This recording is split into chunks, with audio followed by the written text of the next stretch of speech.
Lah ingkang perlu kula aturaken wonten ing kesempatan menika artosipun ayat ingkang kula waos kala wau. Wa qadha rabbuka alla ta'budu illa iyyahu. Gusti Allah sampun mutusaken bilih kula sampeyan menungso iki lak ya makhluke Gusti Allah nggih. Iki Gusti Allah mustusake wa qadha rabbuka alla ta'budu illa iyyahu. Kowe kabeh para menungsa urip nang donya kuwi takon padha nyembah sapa nyembah ingsun Allah, aja nyembah liyane Allah. Kula sampean iki kon wedi karo Allah, aja wedi karo liyane Gusti Allah. Ning saiki akeh wong sing wedi karo liyane Allah. Wedi karo apa?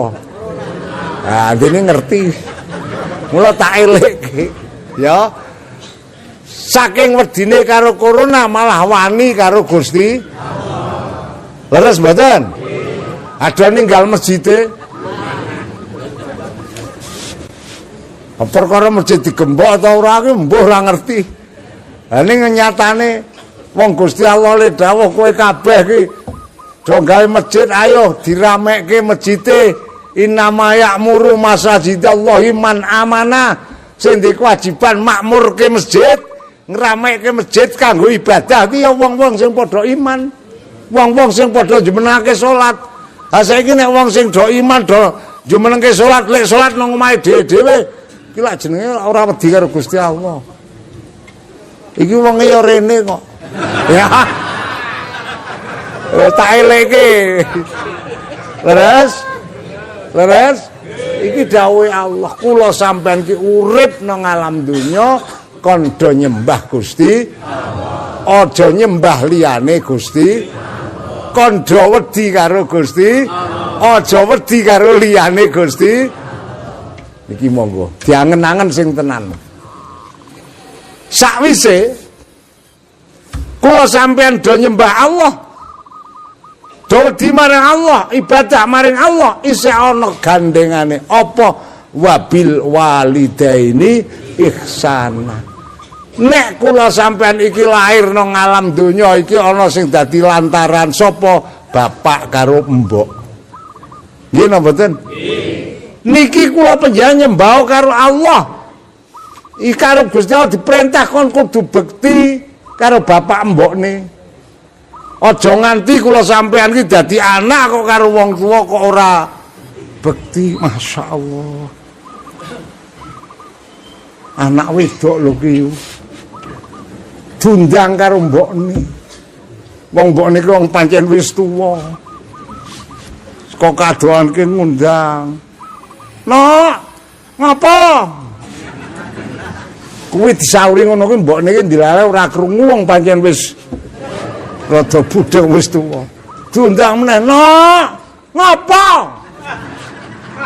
Kuwi mesa urung krungu mbokne niku diundang ping 3, "Mbok." Cerewet ya.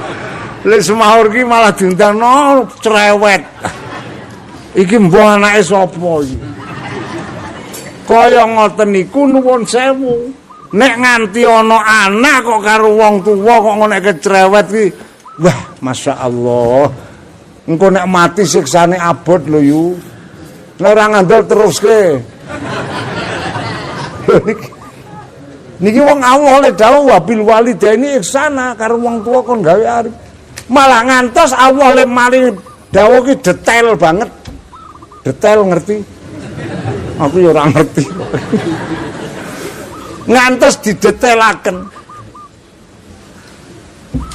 Wabil walidaini ihsana ngendikane imma yablughanna indakal kibara ahaduhuma au kilahuma fala taqul lahuma uffin. Nek bapak mbokmu utawa salah sijine kuwi kok wis tuwa ora patek krungu, kowe iki nek omong karo wong tuwa ki aja seru-seru. Dundang kok le semar kok kadoan malah muni cerewet. Masyaallah. Nek pancen wong tuane iki wis tuwa ora patek krungu, sampean diundang nok tonang niku aja semaur teka mara wonten napa ngono lho. Kok kadohan. Kuwi cethole anak jan ora duwe tata krama karo wong tuwa. Liya anake sapa iki ora paham. Mula niki kesempatan monggo do eling tinilingan.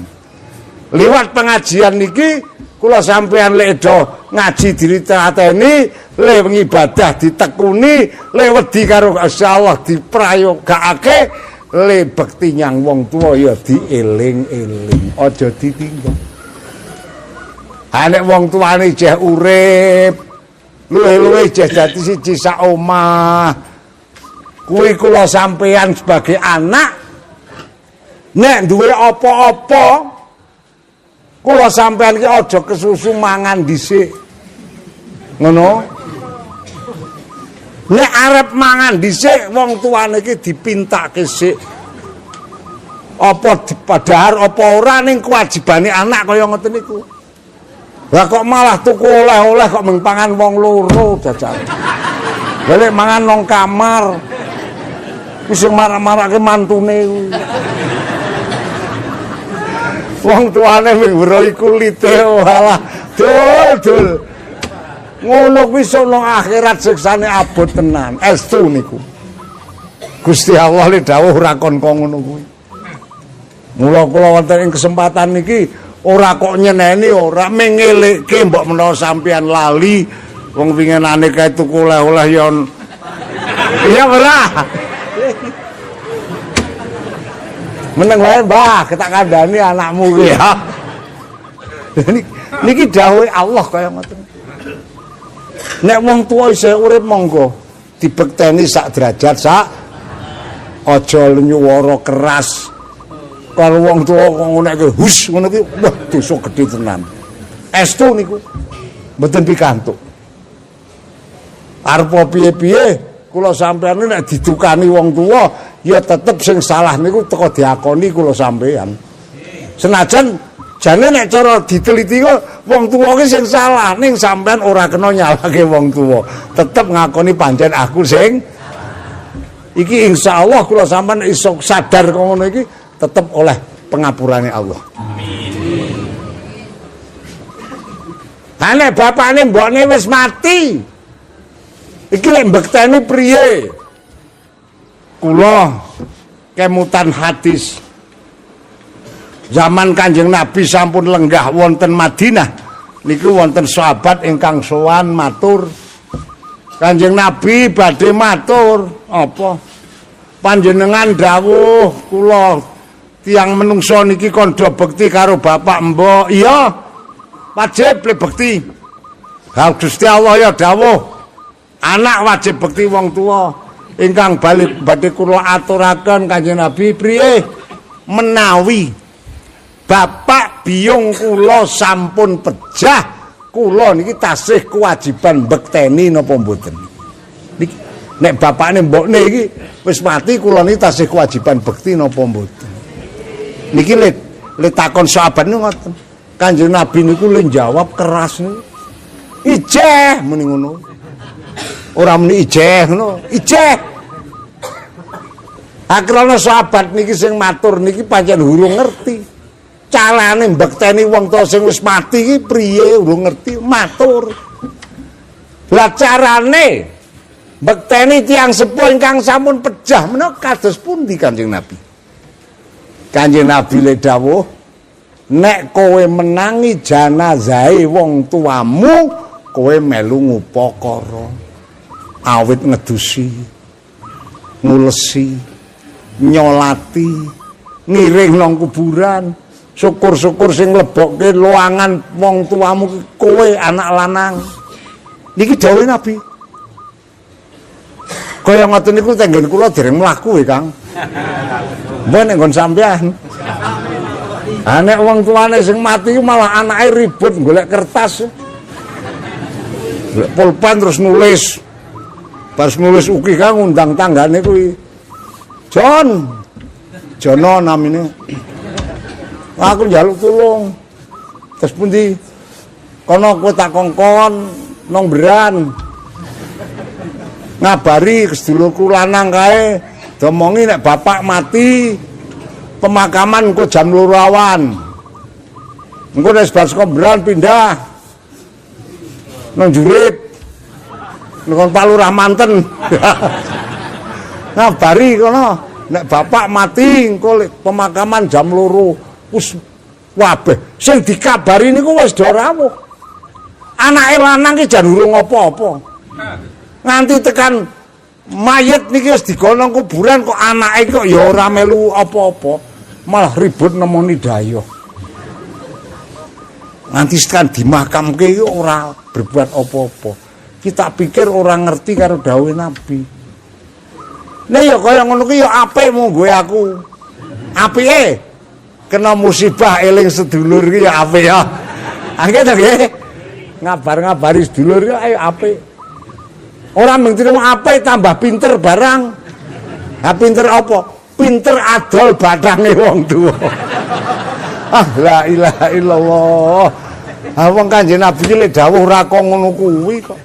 Nek kula piyan dadi anak ditinggal mati wong tuwa niki kon melu ngupakara. Nganti tekan pemakaman. Niku dawuh Nabi dhateng sahabat ingkang matur. Sak sampunipun lajeng sahabat menika matur.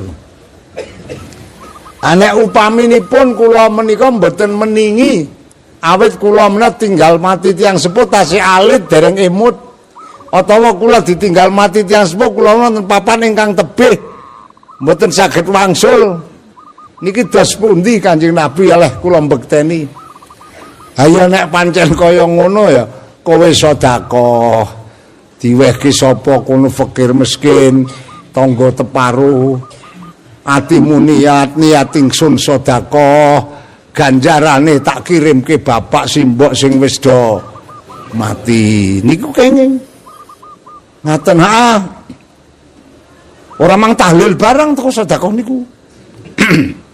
Sahabat matur malih lek upami badhe sedekah ning mboten gadah bondo Kanjeng Nabi kula lek mbekteni tiyang sepuh ingkang sampun pejah pripun wong ajeng sedekah mboten gadah bondo. Kanjeng Nabi le ngendika bapakmu mbokmu sing wis mati wacana ayat-ayat Quran.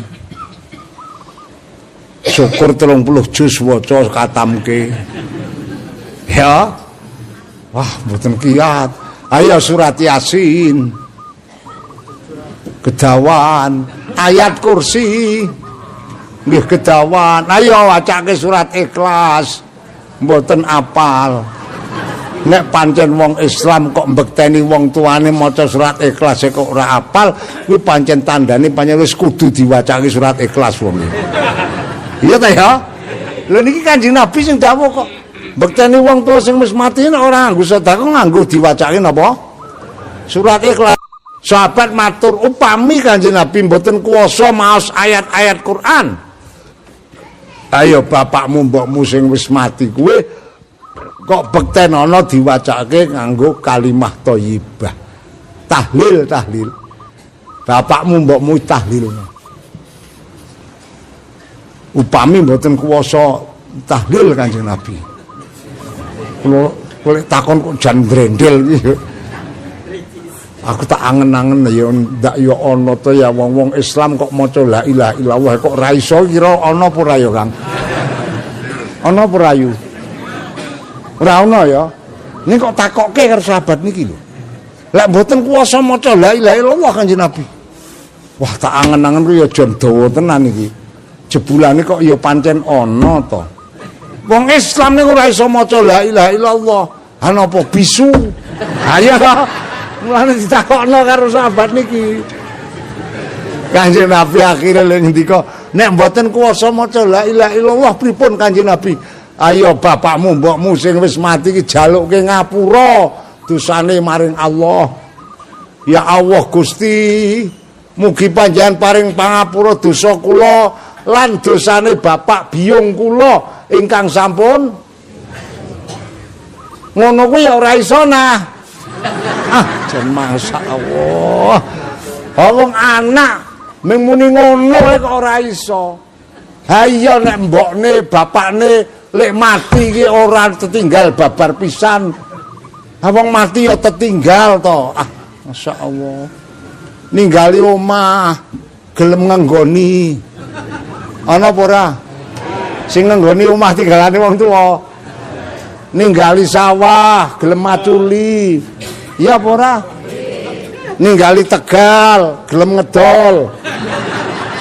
Awak darane ora ngerti. Awak sing gitu ku miye wae. Masyaallah. Awak karo tinggalane ya gelem ngopeni kok mengirim njaluke ngapura dosane bapakne mbokne wis mati ora gelem. Ah, masyaallah. Njur arek kejunjung derajate saka ngendi anak sing ngono kuwi.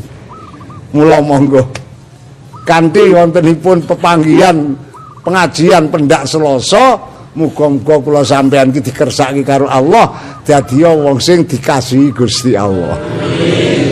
Dadiya menungso sing tumindak dalan sing bener. Allahumma wis pokoke nek kula ngangen-angen dawa jaman saiki iki anggere ora patek gelem ngaji wis engko nek modar mbuh wis aku. Mbok iso husnul khotimah mbuh ora aku wis ora ngerti aku. Saniki niki repot sangat kok. Aku tak angen-angen dawa ngamal sing paling gampang niku mengaji kok. Ha pripun kok ora gampang wong Kanjeng Nabi le dawuh utrubul ilma minal mahdi laladi ngaji. Pinten wulan Kanjeng Nabi ora semang suwe-suwe. Kewajibane ngaji iki awit lahir tekan mati. Dadi anggere urung mati aja ya ngono ora suwe to. Niki dawuh Nabi. Ning dawuhke kon ngaji. Anak ora pinter ora dadi masalah.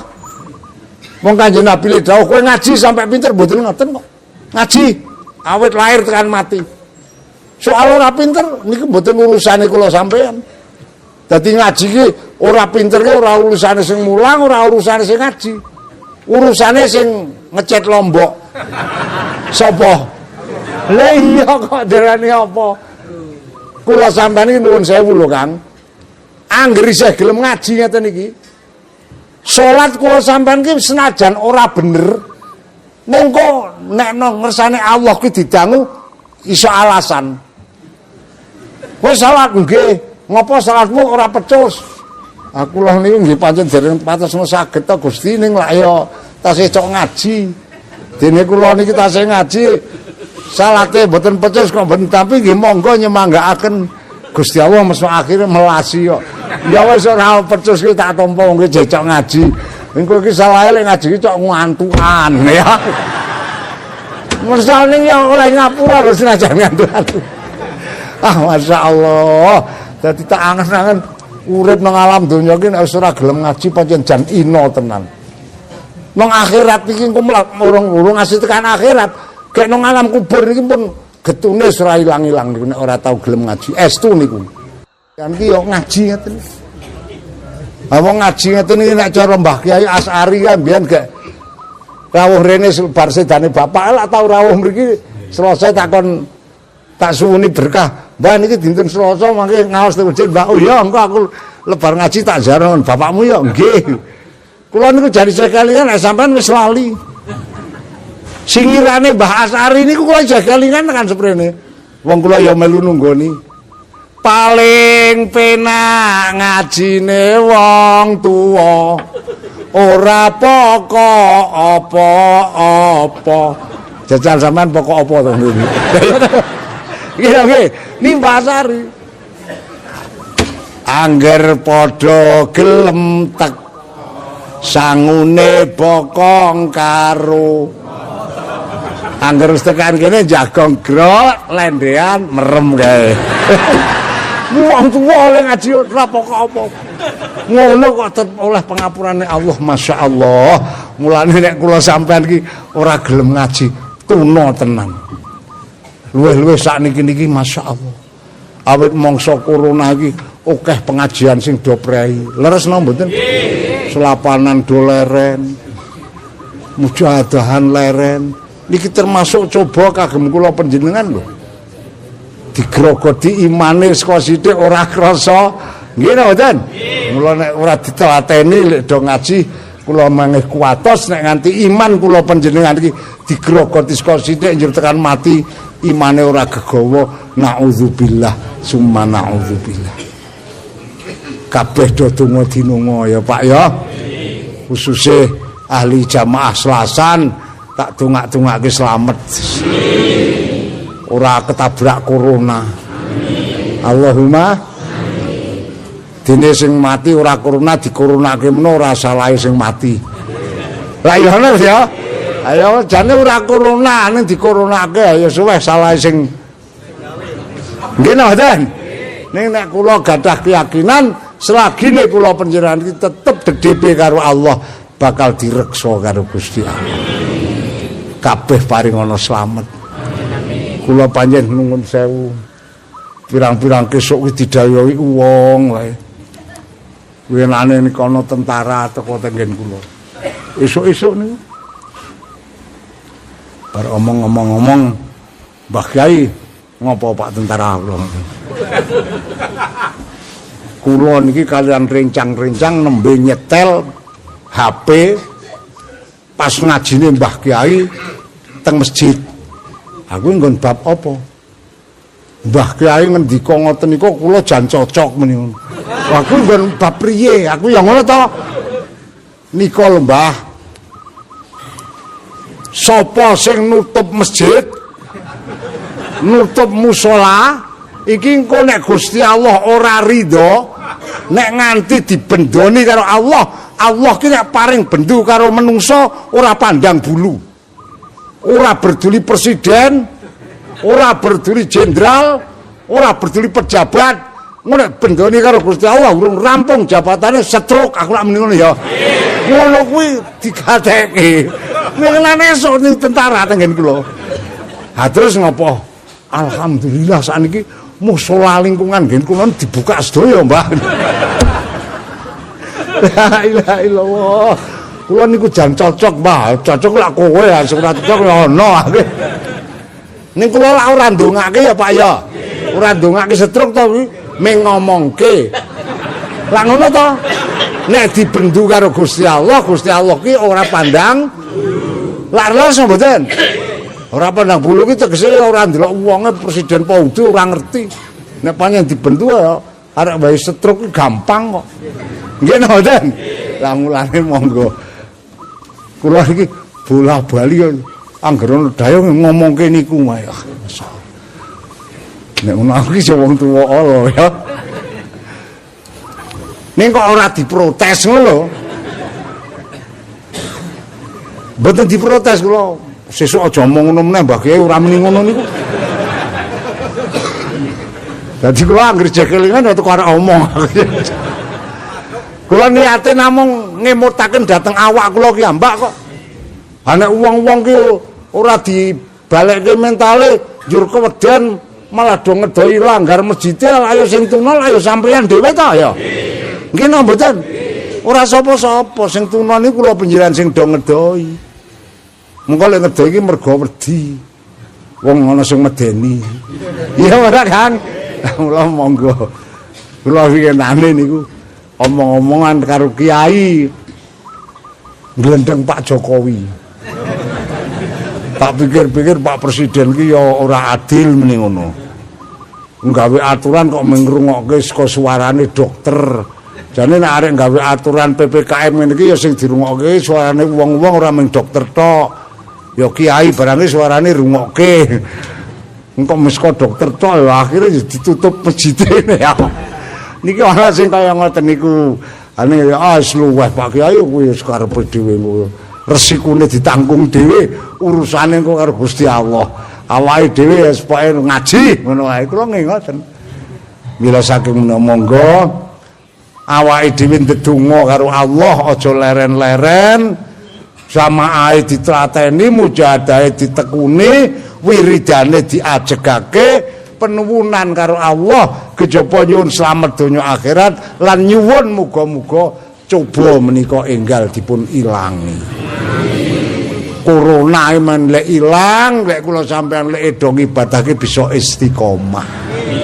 Allahumma among ngene iki arek tilik sedulur wae mangu-mangu kok ya.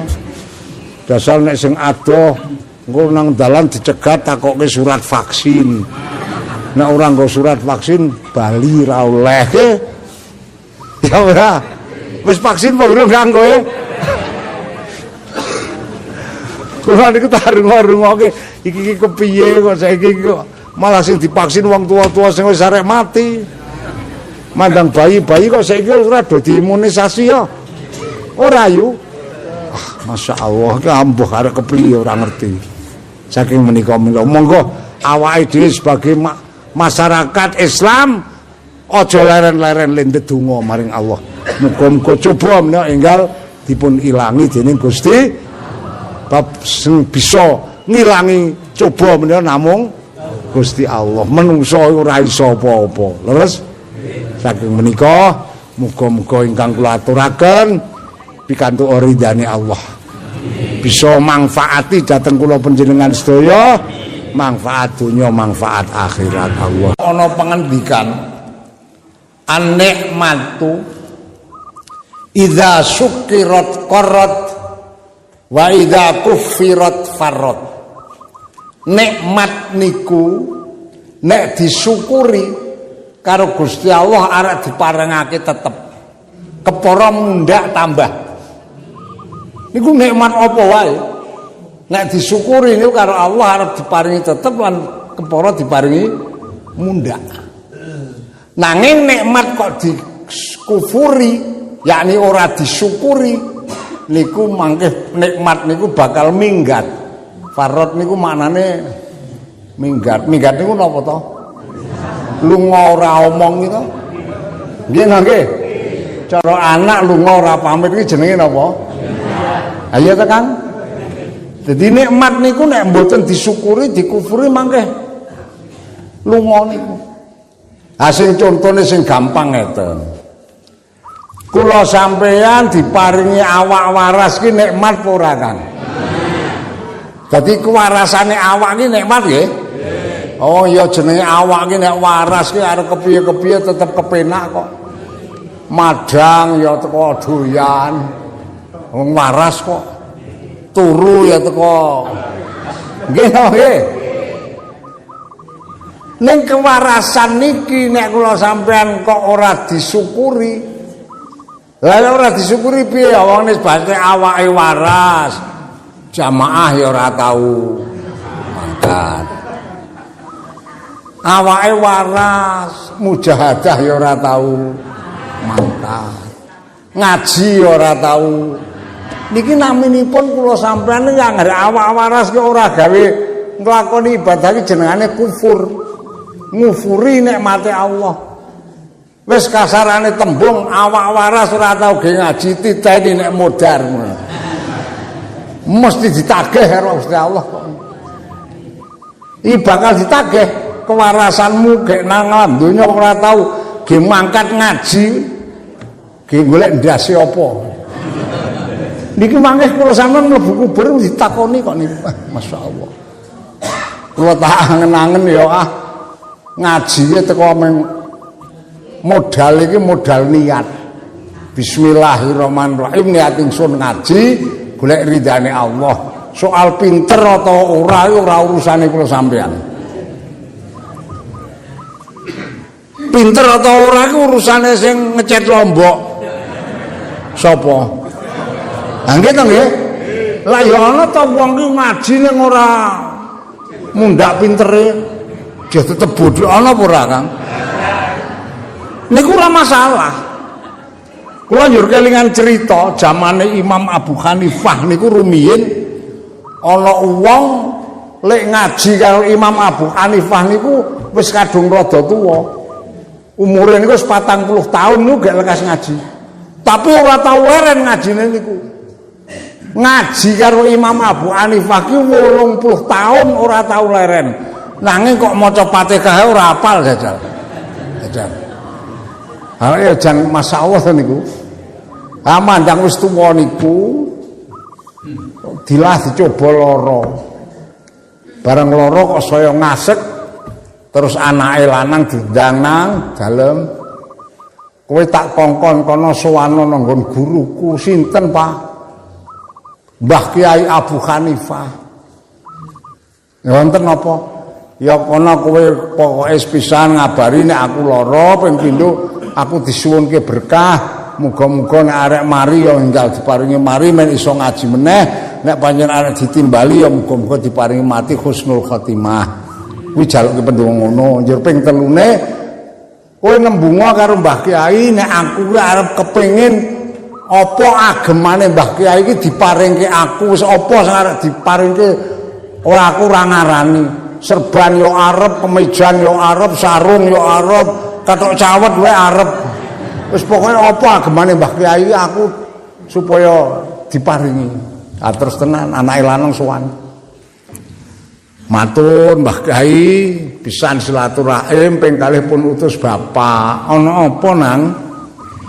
Ngaturi pirsa bapak menawa sakmenawa sakit, sampun pinten-pinten dinten mboten saged sowan ngaji. Lan nyuwunaken pandonga muga-muga enggal dipun paringi waras ben saged temandang ngaji malih. Dene kok kersane Allah kok ora diparingi waras ditimbali nggih.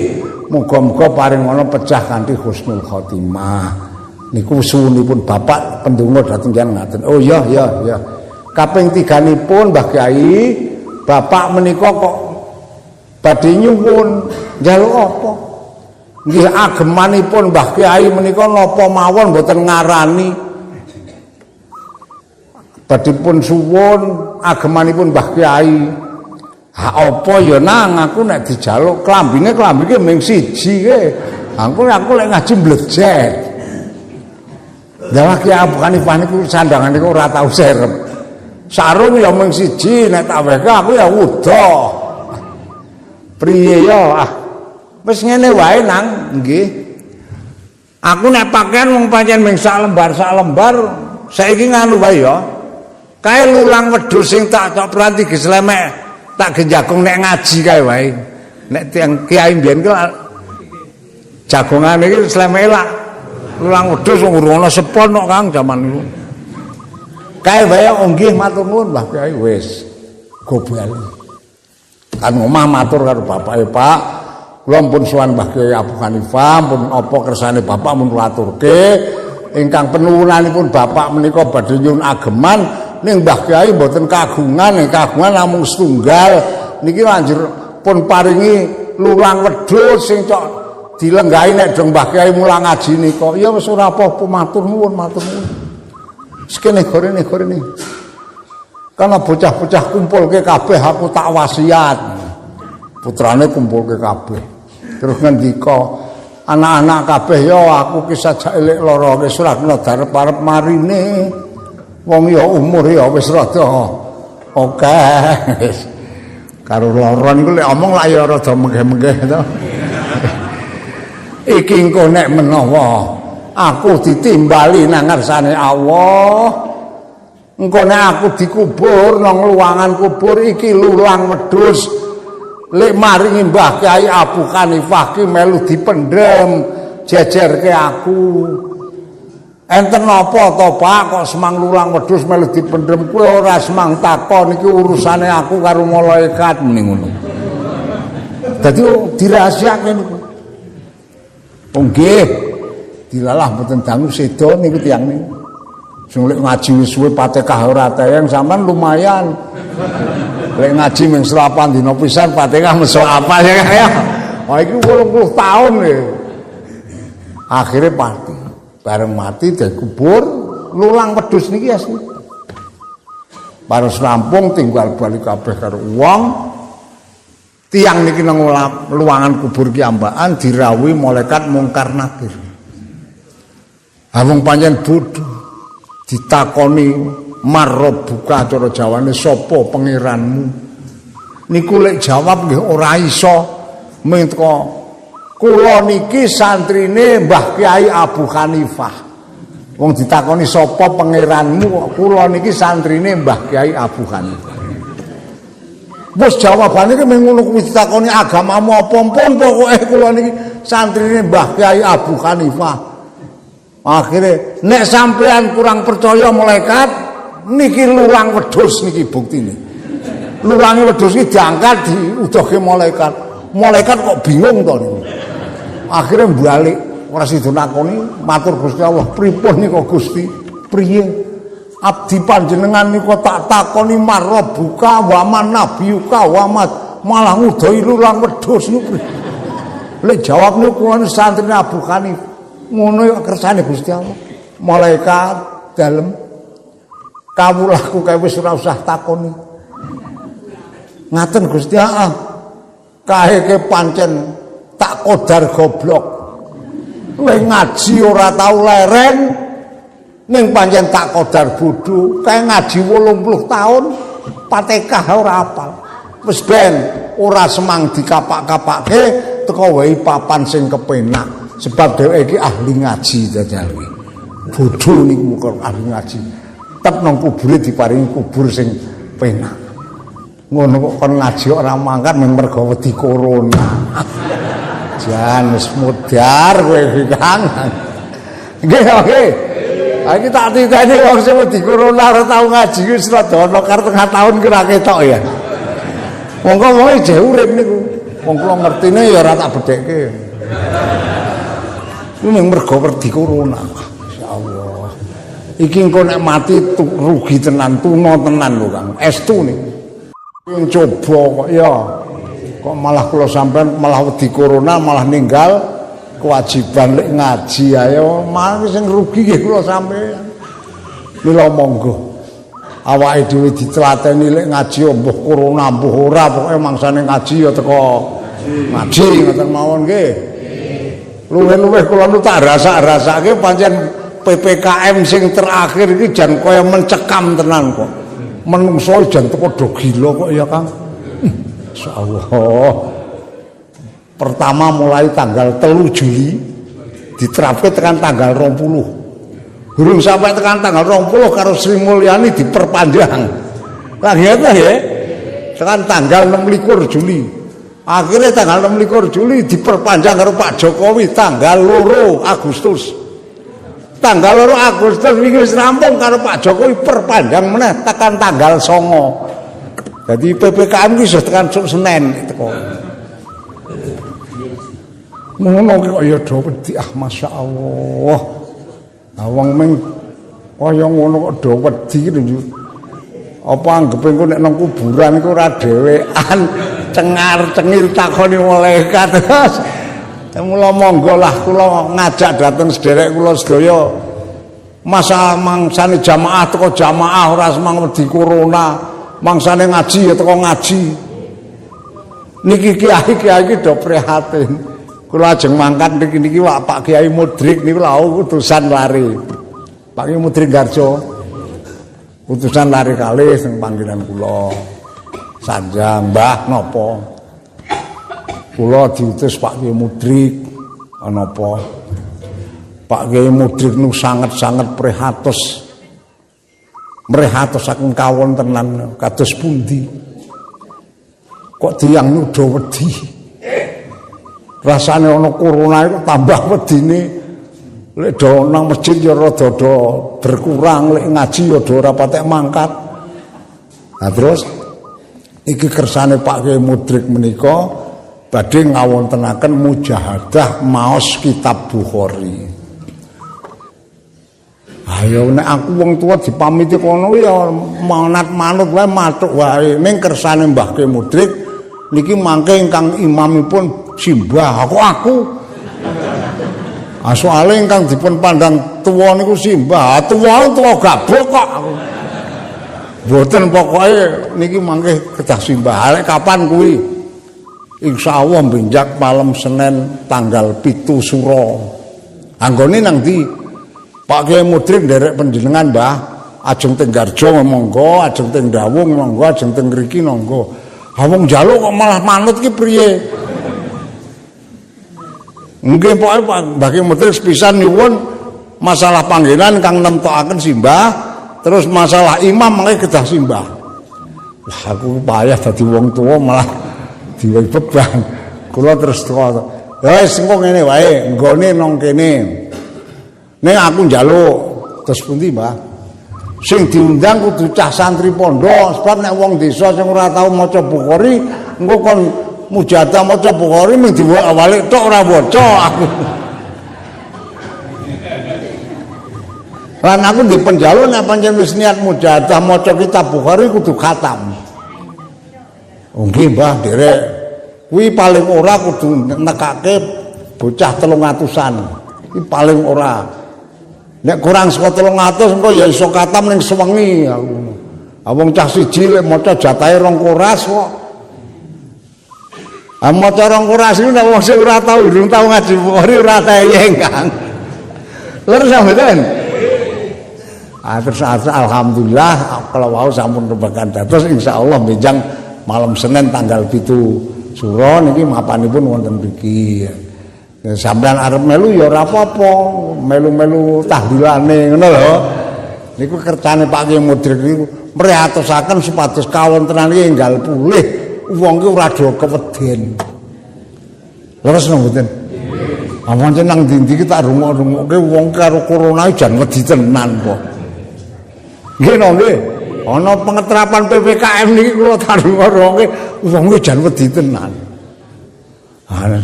Masya Allah, ngono kono ya kiai kok ya ora ana sing wani bengok niku ngopo. Estu kok niku. Aja bisa wae kiai kon ngomongke nantang corona lak ora wani to. Terus sampeyan. Kula niku winginane nganti saking judege ya Allah. Iki umat kita kaya ngene iki keweden iki terus piye? Kula ngaji ditunggoni polisi anjen jarak aku tak takoni karo Pak polisi. Pak polisi aku tak takon, terus pundi Mas Kyai? Sampeyan wis tau roh punggung apa nang Quran, apa nang hadis, apa nang kitab, apa nang buku kesehatan, apa nang kitab undang-undang hukum negara. Sing jenengane nyegah penularane penyakit atau nyegah perkembangane virus atau nambani wong lara. Niku lek nambani lek nyegah nganggo nutup tempat peribadatan kuwi ana apa ora? Kok dadi masjid barang ditutup iki kok. Jarine kok ge nyegah penularanane Covid iki nganggo dasar apa? Nek nang buku kesehatan apa aku tak weruh. Niku kok ya ora ana sing wani jawab to, wis meneng kabeh. Gampangnya ora ana dasare kok. Kok jare kanggo nyegah penularan virus 19 kok dadi tempat peribadatan kok ditutup. Leres napa mboten? Nggih. Aku wong Magelang Kota iku lak masjid lah ya ditutup to. Masyaallah. Ora kota Bengkal kuwi gek winginane lek dibuka ditutup. Pagriseng. Iki sakjane tak akal-akal iki jane kaya ngene iki jane akal-akale wong PKI apa akale wong waras aku ya ngono.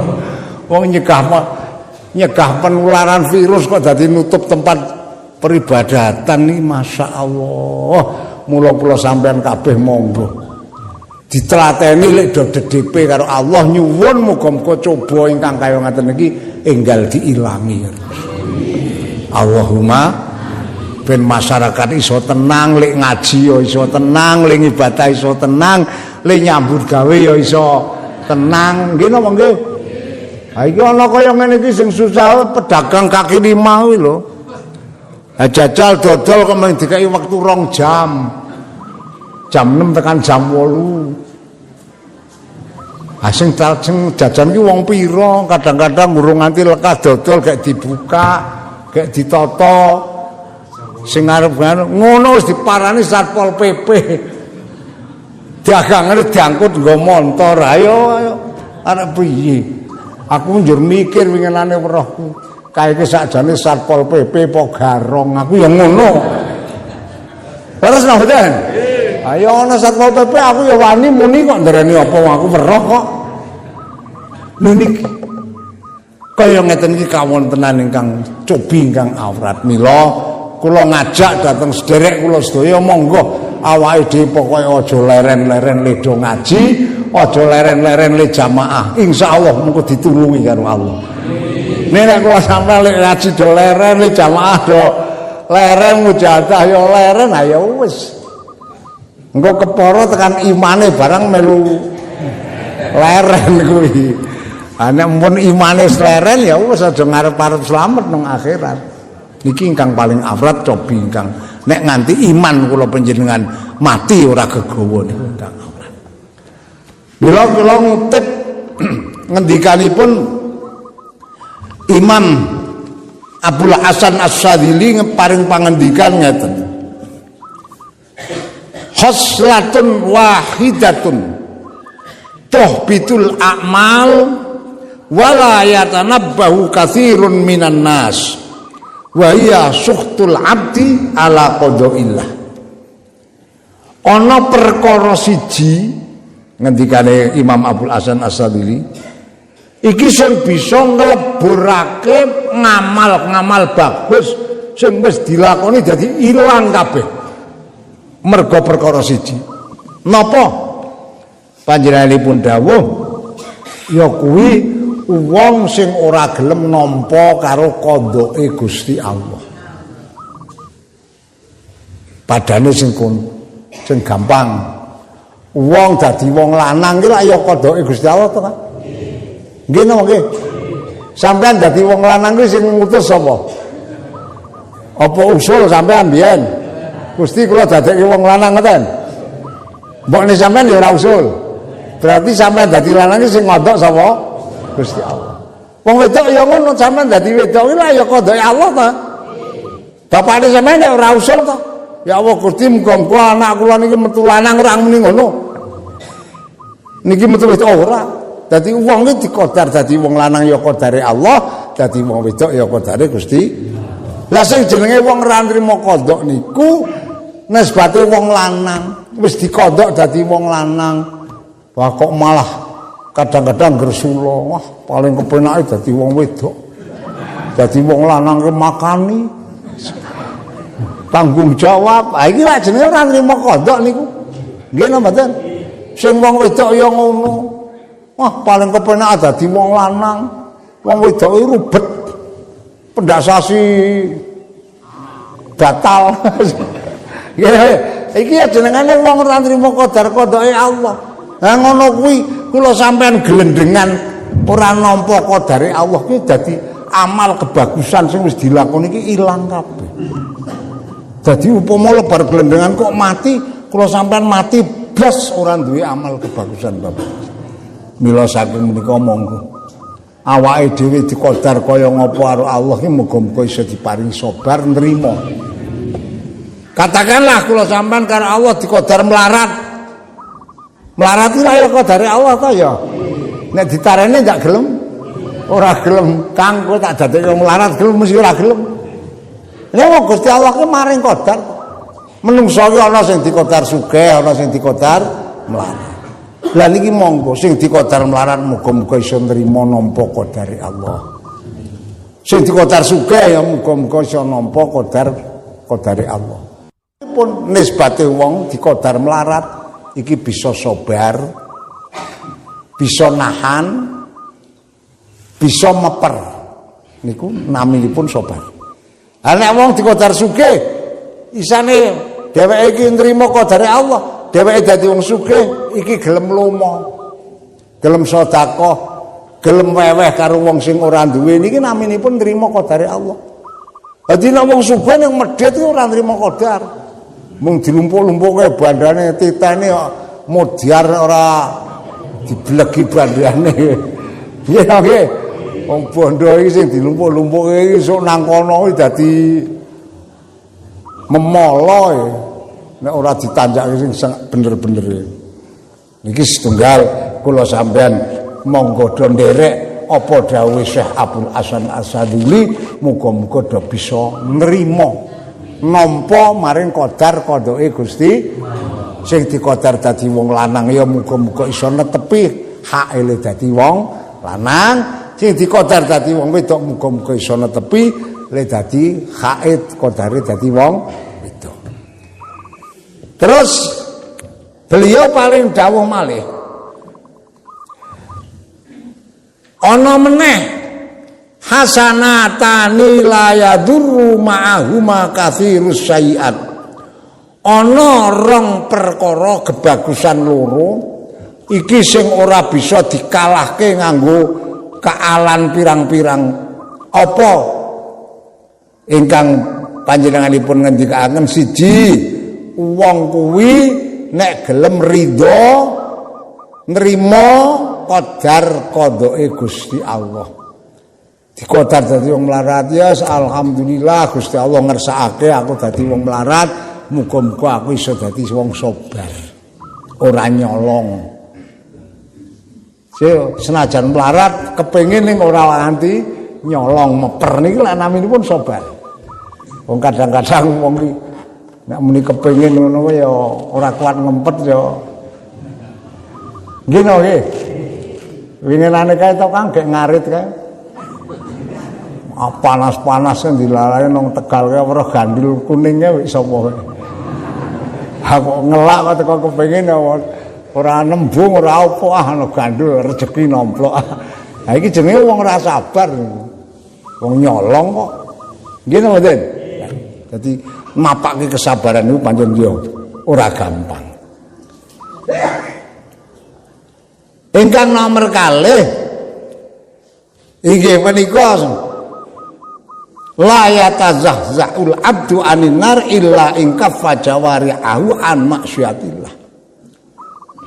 Kula sampeyan kabeh iki anggotane lesane mripate kupinge monggo diupayakake direksa aja nganti maksiat karo Gusti sikile dijaga aja nganti maksiat tegese ora nganti ge mlaku ndelok maksiat utawa nglakoni maksiat tangane ya ngono mripate ya ngono kupinge dijaga iki insyaallah kula sampeyan nek iso ngreksa nggawa awak iki saka tumindak maksiat kula panjenengan arep diparingi keselamatan awit dunyane nganti tekan akhirate.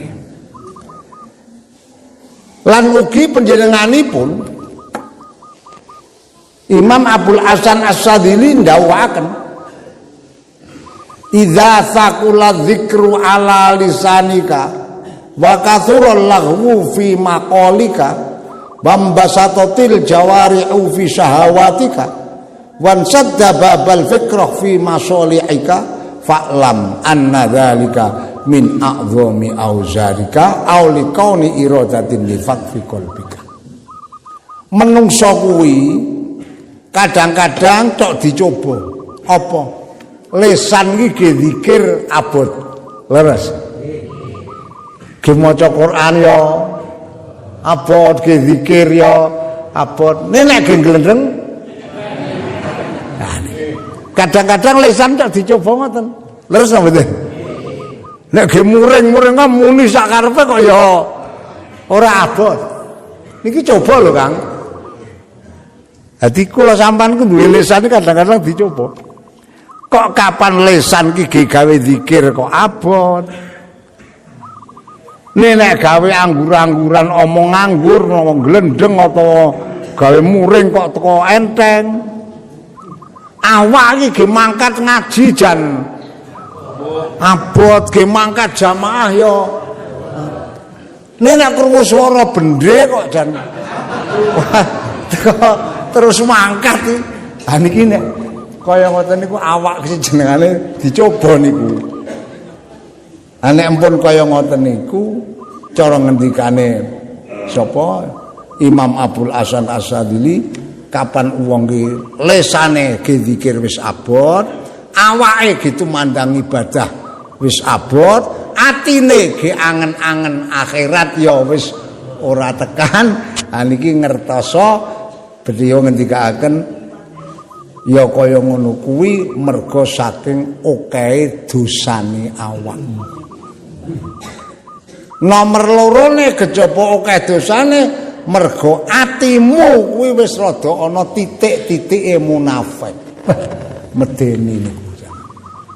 Mulane nek kula sampeyan iki ayolah tarekoe dicekeli sing tenan-tenan insyaallah slamet Kang. Ha niku ya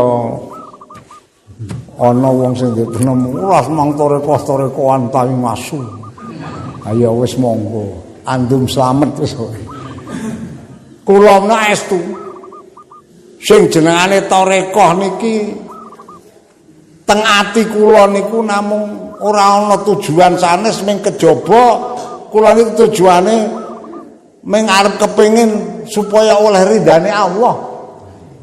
Ora arep golek apa-apa kok. Angger diridani karo Allah ki wong wis kepenak. Ora semang njaluk swarga, ora semang njaluk angger oleh ridane Allah ki karo Allah ki dipapake nang papan sing kepenak. Leres napa mboten? Mila saking menika monggo kula ngajak dhateng ahli kula sedaya khususnya sing wis padha biat tarekah niki ditemen-temeni aja nganti ditinggal. Pendak lebar salat fardune aja nganti ditinggal. Syukur-syukur zikire malah rada ditambahi. Kula ki ambak ki yo ge ajar kok ngurung dereng saged kula niku ning ajar. Kula niku nek subuh lebar subuh ge ajar bareng-bareng lari pondok niku. Angger lebar salat subuh ajar zikiran kali lari-lari santri niku. Awak iki tak target paling ora lek zikir ki ping 1000.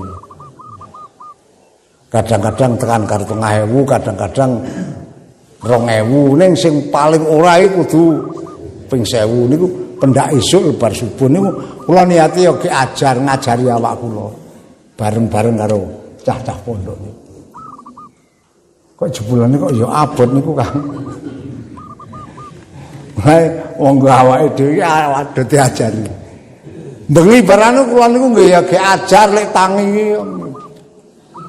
Nek bengi ya tangi mbah jam 3, mbah jam 3:30, mbah jam 2:30 kadang-kadang tangi.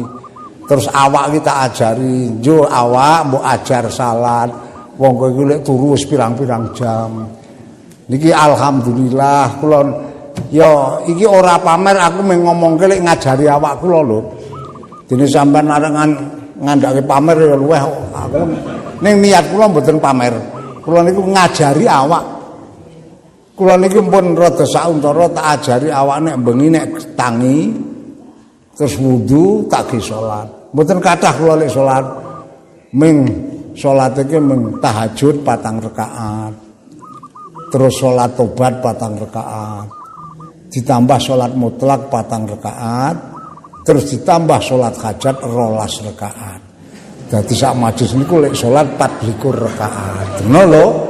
Ini budak bengi Kang. Engko terus lek wiridan nggih mboten kathah-kathah men teko maca surat Yasin sepisan, terus maca Waqiah sepisan, terus kulhu ki ping 333, njur terus salat Falak ki sing 133, surat Binas ping 133. Terus ditambah istighfar 1000, selawate 1000, zikire 1000, njur terus ndonga.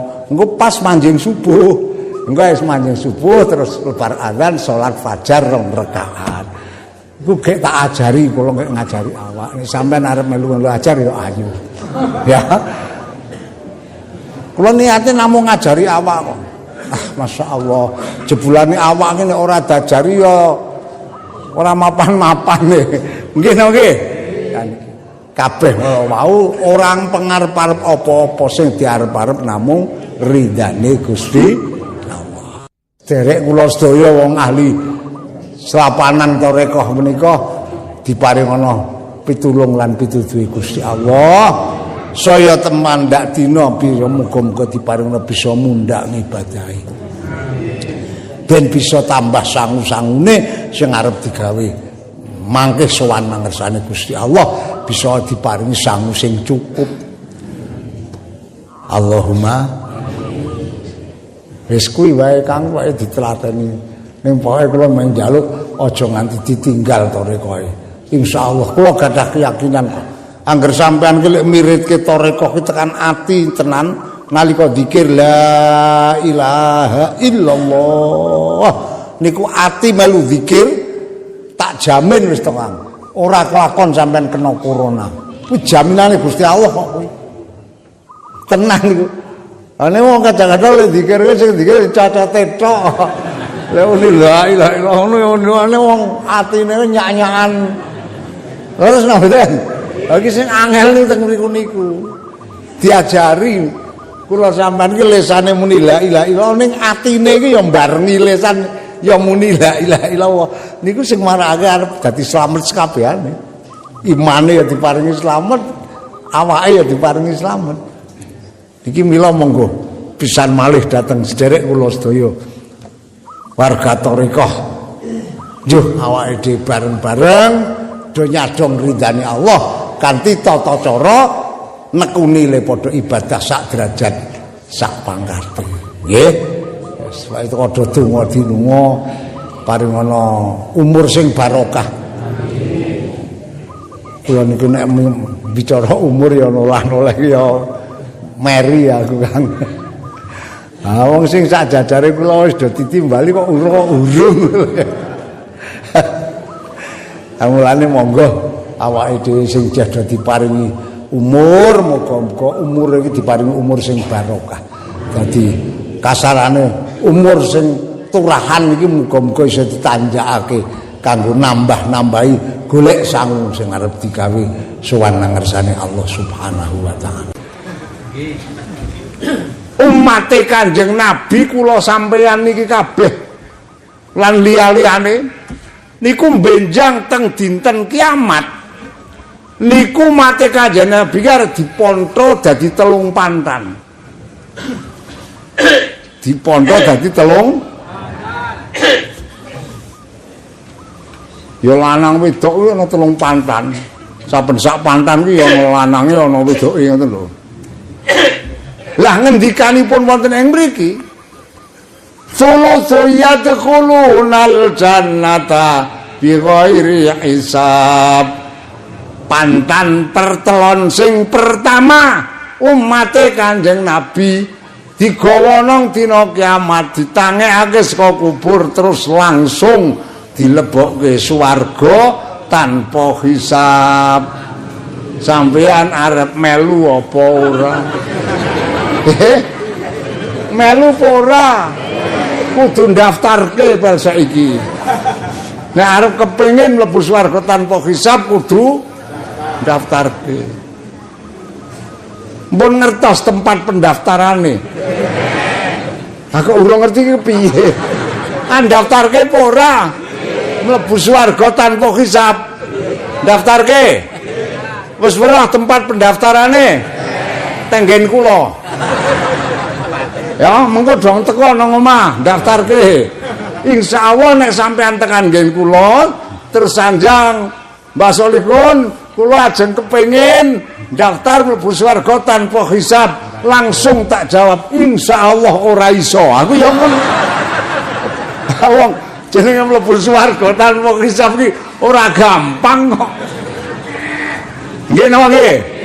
Napa Kanjeng Nabi menika sampun ngumumaken nang kalangan sahabat 10 sahabat sing calon dilebokake swarga tanpa hisab niki diumumke Kanjeng Nabi nang ngarep para sahabat. Sapa? Setunggal sahabat Abu Bakar. Nomor kali sahabat Umar. Nomor 3 sahabat Utsman. Nomor sekawan sahabat Ali. Nomor gangsal Zubair bin Awam. Nomor 6 Abdurrahman bin Auf. Nomor 7 sahabat Sa'dun lan sahabat-sahabat lain termasuk sing nomor 10 panjenengane Dewi Fatimah. 10 iki tanpa tanlon dilebok swarga tanpa hisab.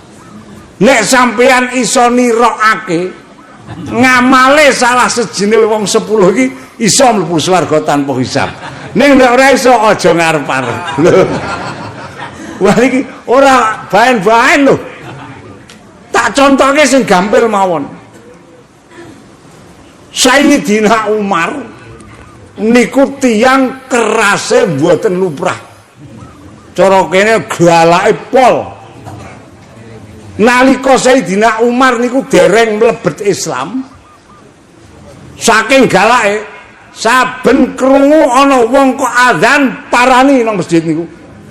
Begitu tekan masjid tarik ilate diketok saja. Sahabat Umar niku nalika tasih dereng Islam le ngethok ilate wong adzan iki 70 lho Kang. Kerase niku. Ngantos Kanjeng Nabi prihatos nyuwun dhateng Allah muga-muga panjenengan nibakaken iman teng atine sahabat Umar. Akhire karo Gusti Allah diparingi pituduh sahabat Umar mlebu Islam. Walah mandang wis mlebu Islam luar biasa. Saben Kanjeng Nabi perang iki kudu melu nang ngarep dhewe. Jajal. Tur wanenan niku. Masyaallah. Namung semanten sareng sampun dados tiyang Islam. Sahabat Umar niki gualake kaya ngono. Tapi kapan krungu Al-Qur'an diwaca lumpuh awake. Kira-kira sampai nek dong nesu kae wacake Quran tambah nesune apa iso telu. Lah saiki priye yu? Priye? Sampeyan dong nesu kan yo wacake Quran kira-kira tambah nesu apa? Yo teko lumpuh. Ala Sayyidina Utsman ora Sayyidina Umar. Kapan muring benggala kok wacake Quran langsung lempuru entek kekuatane. Saking wedine karo Gusti. Niki sampun dipun buktekaken bolak-balik. Nalika sedane Kanjeng Nabi. Kanjeng Nabi sedo. Niki lak nang kalangan daleme Kanjeng Nabi lak sahabat kathah niku do berbeda penemu. Ana sing menemu pancen Kanjeng Nabi sedo. Terus ana sing nemu ora Kanjeng Nabi ora sedo. Termasuk sing ora percaya nek Kanjeng Nabi sedo Sayyidina Umar. Wan iki mandang Kanjeng Nabi sedo krana ora percaya niku renarene nggodoki pedang lho Kang. Ayo sapa wani ngomong nek Kanjeng Nabi mati tak ketok gulune kowe. Wah sahabat nggih gila sedaya niku. Niki sing ngerti rahasiane niku Sayyidina Abu Bakar. Bareng ketok sahabat Umar ngamuk-ngamuk ngoten niku. Sayyidina Abu Bakar terus mlebu nang kamare Kanjeng Nabi mbuktekaken. Sareng mbuktekaken pancen Kanjeng Nabi sampun sedo. Medal terus nang ngono sahabat niki. Nyedaki karo Sayyidina Umar. Ning ora ngadepake karo Sayyidina Umar. Sahabat Abu Bakar ki terus rada ngiringke ngono upamane Sayyidina Umar ngono madhepne lek ngatu engko kok lah ngene. Niki terus Sayyidina Abu Bakar niku ngendika mangkana ya'budullah fa innallaha baqin la yamut wa mangkana ya'budu Muhammadan fa inna Muhammadan qad mata.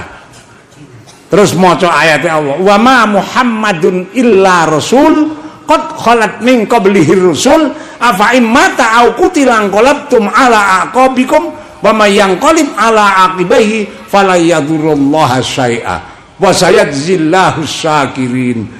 Niku Sayyidina Umar niku ngadeg nggodhoki pedang ngambruk. Krungu sahabat Abu Bakar niki maca Quran. Lah nek kula sampeyan iki saben-saben nesu wacake Quran kok iso ngono. Mlebu swarga tanpa hisab. Niki contoh ingkang gampil wae. Mulane ya jenengane mlebu swarga tanpa hisab ki ora gampang. Leres? Leres? Ya nek daftarke ya monggo nek cara duwe perasaan kok iso mlebu swarga kok delok wujude kok kangelan. Leres napa mboten? Dene lho niki. Kersane Gusti Allah.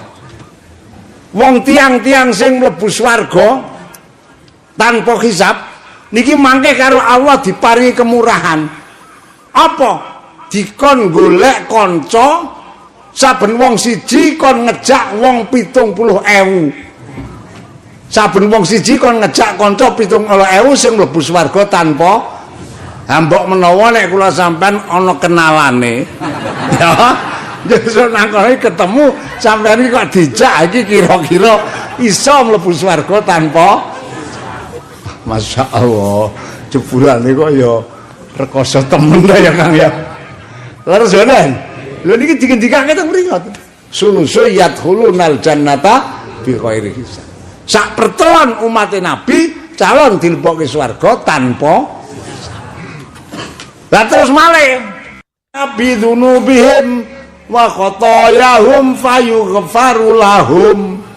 Sak pertelon maneh umat Nabi nang dina kiamat diadepake ngersane Allah nggawa dosa gedhe ning dosane di ngapura.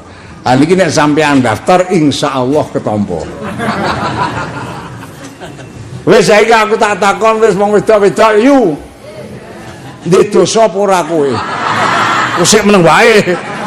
Di dosa apa ora? Sing meneng wae kae. Gadah dosa mboten? Gadah. Wong lanang-lanang piye, Kang? Di dosa ora? Gadah. Sithik apa akeh? Lah mulane nek kula sampeyan kepengin dilebokke swarga tanpa hisab, krana dosane akeh, monggo saiki iki diokeh-okehke le njaluk ngapura. Maca istighfar. Sapa sing ngerti sadurunge mati kok dosa kula sampeyan di ngapura karo Allah, mengko ya calon mlebokke swarga niku. Ora kangelan, ya. Nek sing nomor 2 ki insyaallah sampeyan klebu nek daftar. Nek sing nomor 1 mau mbah aku ora tanggung. Masya Allah. Jadi muga-muga awake dhewe lek telaten-telaten khususnya pendak Selasa, muga-muga dadi lantaran di ngapura dosane kula sampeyan kabeh. Allahumma pangarep-arepe lak ngoten niku to nggih. Jajal sampean ngaji Selasan arek ngarep-arep apa? Arek ngarep-arep sugih? Upama sampean ki dituruti karo Gusti Allah wis didadi wong sugih, wis tuwa ngono iki ora iso nikmati sugih. Ngandel ora? Ngandel ora? Wong tuwa iki karo Allah sugih ngono. Alah, sampean ki tukokke motor sedan sing apik, tunggangke mengko pas wudunen urung karuan betah adoh. Nggih ngoten. Dadi kula sampeyan direwangi ngeten iki ora ana pangarep-arep apa-apa kejaba muga-muga kula sampeyan iki oleh ridane Gusti. Wis tuwa arek ngayah sugih sukan nganggur. Nggih ngoten. Iki ingkang nomor kali. Lah terus sing nomor 3 umat Kanjeng Nabi dipun ngendikaaken wa thuluthu ya'tuna bi dzunubi wa khotoya izam. Sak pertelon sing nomor 3 mate Nabi digawa nang dina kiamat diadepke Allah. Walah nggawa dosa sing ora karuan gedene. Akhire Gusti Allah ngendika karo malaikat. Malaikat dalam idhabu fazinuhum. Ana gorono ditimbang sik malaikat. Timbang ditimbang dosane akeh akhire dipun timbang karo malaikat sampun rampung nimbang malaikat lapur wajadnahum asrafu ala anfusihim wa wajadna a'malahum minadz-dzunubi ka'amsalil jibal. Gusti sampun kula timbang sinaren kula timbang saged kula panggihaken krana uripe ompak-ompakan. Umpak-umpakan priye? Anak madang niku ora lawuhe ora sak-sake kok. Wis ana jangane tahuwe jen njaluk iwak. Nek ora dikai iwak nesu. Iki jenenge umpakan. Le nyandang ya do ompak-ompakan. Wong sandangan sing regane 15.000 sak meter wae kena dienggo kok. Nek ora sing 500.000 ora gelem umpakan kowe. Nggih ngoten. Kira-kira kula sampean iki nek ndelok kaya ngono iki klebu wong umpakan ora? Umpakan, wong mlaku wae iso kok dadak numpak Honda. Wah, Masya Allah. Niki akhirnya malaikat matur dhateng Allah. Niki malah kula panggihaken dosane niku gedene sak gunung-gunung. Mergo le do umpakan niki. Turu wae umpakan kok. Ha kok umpakan, ha wong turu nang joben ngene ya kena slemekan kasur bareng. Akhiripun sinareng malaikat matur sampun kula timbang kula panggihaken dosane gedhe sak gunung-gunung namung wonten saenipun Gusti ngono malaikat niku priye ghaira annahum yashhaduna alla ilaha illallah wa anna muhammadar rasulullah. Senajan dosane gedhe-gedhe sak gunung-gunung ning wonten saenipun Gusti apa piyambake ahli syahadat. Tegese ahli syahadat iki salat ajeg ngono lho Kang ora ketung kerep kondo. Ya. Wong kene ahli salat kan berarti ahli maca syahadat. Sebab tiyang iku anggere nindakake salat waktu tahiyat mesti maca. Leres mboten? Ha nek salat 5 wektu ki ajeg paling ora sedina sewengi iki lek maca syahadat ping 9 kok. Wong setiap syahadat niku mesti apa setiap tahiyat iki mesti maca tahiyat awal tahiyat akhir mesti maca syahadat. Iku ahli syahadah. Cara ngendikane malaikat, senajan dosane gedhe wong ahli syahadah. Allah terus akhire lek ngendika ngeten. Fayaqulul haqqu wa izzati wa jalali la ja'altu man akhlasali kam bisyadati kamang kadzababi. Malaikat kanthi keagungan ingsun lan kamulyan ingsun Allah ora arep modho antarane kawula-kawulaku sing ahli syahadah karo kawula-kawulaku sing padha nggorohake maring aku. Dalam artian ora tau maca syahadat. Dadi wong sing ahli syahadat karo sing ora tau ki ora tak padha. Ngaten Gusti mula ora peduli dosane gedhe wong ahli syahadat. Adkhiluhumul jannata birahmati. Wis kono digawa nang swarga malaikat. Le gonong swarga ki ora mergo ngamale ning mergo rahmatku lek dheweke ahli syahadah senajan dosane gedhe-gedhe. Alhamdulillah sampean bareng insyaallah klebu nek sing iki. Iya ta ya? Nggih nggih. Ning kula niku mandang wis ana dawuh ngono ki kula karo malaikat jan ra patek setuju. Wis didhawuhi kon nggawa nang swarga mergo rahmate Allah, kok malaikat ki semang usul ngono lho. Gusti napa dampiraken neraka rumiyin napa mboten malah muni ngono ki.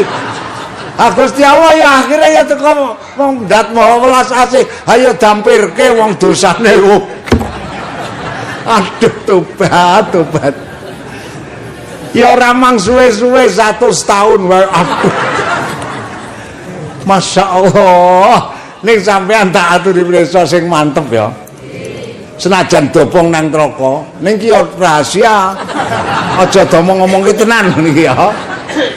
Tiyang niku nek wong mukmin, wong muslim diobong nang neraka cara ngendikane Allah sing ditulis nang kitab tafsir Jalalain, tiyang mukmin muslim sing dosane gedhe diobong nang neraka. Nek pancen wong mukmin, wong muslim niki senajan diobong nang neraka tapi karo Gusti Allah dialing-alingi panase. Dadi nek wong mukmin iki imane iki iso ngaling-alingi panase geni. Dadi sok nang neraka ki mung anget ngono lho, Kang. Ayo ning aja ngomong tenan lho iki. Oh. Beda nang neraka wah kujur tenan. Agene kok semang dilebokke nang neraka iku kanggo nuduhake keadilane Allah. Soal wong-wong sing ora tau salat ki lak anjur moyoki karo sing salat. Dene salat ae padha karo aku neraka. Ngono ngono ta ya. Ane aku lu pengen karuan Selasan ya ora tau. Nak salat ya ora, dadi nang neraka pas aku Selasan ajeng neraka. Ah niki krana wong kafir niki ora ngerti rahasiane wong Islam dobong ora patek panas, asing dioleh-olehke wong tekan guyah-guyu. Rasain lho. Ah terus akhire pandang wong kafir wis moyoki ngono kuwi, Gusti Allah terus dawuh malaikat dalam kae kawulaku sing do ahli zata saiki dintaske kabeh saka neraka. Ditarik kabeh aja deleke neraka. Ah iki mandang wong-wong sing Islam mukmin ditarik saka neraka, wong kafir sing do moyoki iki mau nangis. Nangis terus matur karo Allah. Gersula ane apa buka Qur'ane nang juz 14 rubama yawaddul ladzina kafaru law kanu muslimin. Lah ngerti ya wong-wong mukmin dilebokke neraka jebulane ora panas terya ora suwe malah ditarik nang swarga. Ngerti ya nek kaya ngono aku ke mbiyen ora ketung pisan pindho mbok tak salat ngono. Ha ora iso wong wis kadung nang neraka mboten saged. Lho iki. Dadi kula sampean ngeten niki insyaallah nek kula yakin tetep karo Allah diparingi keuntungan monggo. Ati kula sampean sing mantep karo Gusti Allah. Aja mamang. Nggih. Niki wong wis dijauhke kados ngaten cetha kok. Mila muga-muga anggen kula panjenengan hormat Maulid Nabi wonten ing wulan menika diparingana isa tutuk. Kula niku gadah keyakinan senajan wis bar tanggal 12 nek kula panjenengan tetep hormat karo maulide Kanjeng Nabi luwih-luwih kok dianake perkumpulan bareng-bareng maca selawat niki paling ora mengko sing rawuhno majelis kuwi nure Kanjeng Nabi paling mboten niku sebab Kanjeng Nabi menika sampun ngendika ingsun iki diparingi preso karo Allah karo kabeh umatku sing menangi karo ingsun utawa sing ora menangi karo ingsun kuwi maca selawat ingsun tetep ngerti sebab nanggon sareane Kanjeng Nabi ana malaikat sing ditugase karo Allah kon ngrungokke le maca selawat umat Kanjeng Nabi sak ngalam donya iki wong harus maca nang kono lapurke niki si fulan negari mriko naminipun niki mau selawat kagem panjenengan Kanjeng Nabi pirsa. Dadi kula sampean iki ora sia-sia maca selawat. Kira-kira Kang nek sampean kuwi diparingi karo Gusti Allah iso kepethuk Kanjeng Nabi, kira-kira sampean kuwi wis teko semaput wis. Estu kok. Nuwun sewu. Iki aku tak ngomong niki. Dene sampean ngandel ya luweh ora ya ora apa-apa. Kula mung crita. Kula niku kelingan ngantos mriki. Nalika taun 73. Kula tasih kiambakan durung di bojo. Niku nate setunggal wekdal nang malam Jumat pon kula niku jam 2 bengi nindakake mujahadah. Lah nalika sak sampunipun mujahadah kula niku gek memaca karo jagong ngoten niku diparingi ngantuk. Niku taun 73. Lah terus sak ngantuk niku kula makler ngimpi karo jagong turu niku ngimpi. Dipun ajak tiang nekani monggon majelis pengajian kaya nek cara kene kaya pengajiane Habib Syekh ngoten niku. Dadi nang kono ana panggunge terus sing wong-wong niku do nang kene kabeh. Lah kula niku saking kadoan dijak tiang niku kalih tiang sepuh niku. Terus dijak teng mriku sing nang panggung niku ana piyayi 3. Lenggah nang panggung niku ana piyayi 3. Sanese to ngandhap niku kuwat. Niki tiang kang ngejak kula niku kok ngendika. Kae tak wae weruh. Sing tengah kae Kanjeng Nabi Muhammad. Nah sing ketebian. Sing nang sisih tengene kae sahabat Abu Bakar. Sing nang sisih kiwane Kanjeng Nabi ka Sayyidina Umar. Niku kula taun 73. Mandang lebar niku kula niki mikir masyaallah. Kanjeng Nabi ki kok kaduan wae nure kaya ngono. Upama cedhak iki kaya apa. Kula mboten gagas, mboten ngangen-angen, mboten dipenuwun bab pangkate kula kok kepengin arek ketemu Kanjeng Nabi sukan nganggur nek ndelokke lelakone niku. Ning Gusti Allah niku sifat kuwasa. Wekdal kula kisah umroh kalian bojo kula ingkang taun 2011. Dinane dina Kemis. Kula teng Mekah niku kalian bojo kula sanjang yo Bu, saiki wong sesuk awake dhewe wis dibudalke, nek sesuk iki dina Jumat nek awake dhewe arek nindakake umroh mesti kesusu-susu. Saiki wenjo saiki umroh. Lajeng dinten Kemis niku kula kan bojo kula umroh ping kalih. Esuk lebar madang nang hotel niku terus adus, lebar adus terus pakaian ihram bablas kalian bojo kula. Namung tiyang kalih tok. Wong rombongan kula niku tiyang Jakarta sedaya. Sing wong Jawa niku mung kula kalih bojo kula. Dadi karo wong Jakarta niku ora patek srawung ngono wong kamare nggih kiambak-kiambak ngono niku. Nek manggone nang hotel Zam-Zam niku lho Kang. Wis tau ora yu? Ngarep Masjidil Haram kae lho, tingkat 37 kae. Sing dhuwure ana jame gedene walah 40 meter persegi niku. Aku kula teng hotele teng mriku niku nang lantai 20. Nah, terus kula kesah umroh saking Tanim kalian bodho kula. Dumugi Masjidil Haram terus nindakake tawaf. Rampung tawaf terus kula nggogok nang cedhake Makom Ibrahim nindakake salat sunat 2 rakaat lebar tawaf niku. Lah nalika kula ndonga bojo kula teng mburi kula nu ngamini. Kula niku ora angen-angen ora mikir kok ujug-ujug kula niku lek ndonga merem pundak kula niku didemek ana Muhammad Rasulullah. Kula niku begitu melek sumrep wajahe Kanjeng Nabi mripat kula niku mboten kiyat. Saya dene kesorot srengenge. Kula saknalika ora iso ndonga ungkep-ungkep nangis. Bojo kula melu nangis. Niku ingkang pertama. Dadi kula mboten saged nggambaraken kaya ngapa baguse wajahe Kanjeng Nabi merga kula nembe melek niku roh nure niki mawon mripat niku pun mboten saged kiyat. Sak sampunipun rampung terus nindakake sa'i wangsul. Ba'da zuhuran kula kesah malih dinten Kamis niku. Lebar rampung tawaf nang Makom Ibrahim niku salat sunat 2 rakaat kula ndonga malih. Kok kaya ngoten malih. Kula niku ditabok ana Muhammad Rasulullah ning kula mboten wani melek sing ping pindho niku. Pun kadung trauma. Dadi nek rupane Kanjeng Nabi wajahe baguse kaya ngapa kula mboten saged nggambaraken. Awit mripat kula niku kenging nuripun wajahe Kanjeng Nabi pun mboten saged kuat mirsani niku namatke niku. Niku nalika tahun 2011 dadi sampean ngandel ya luweh ora ya. Weh. Ya.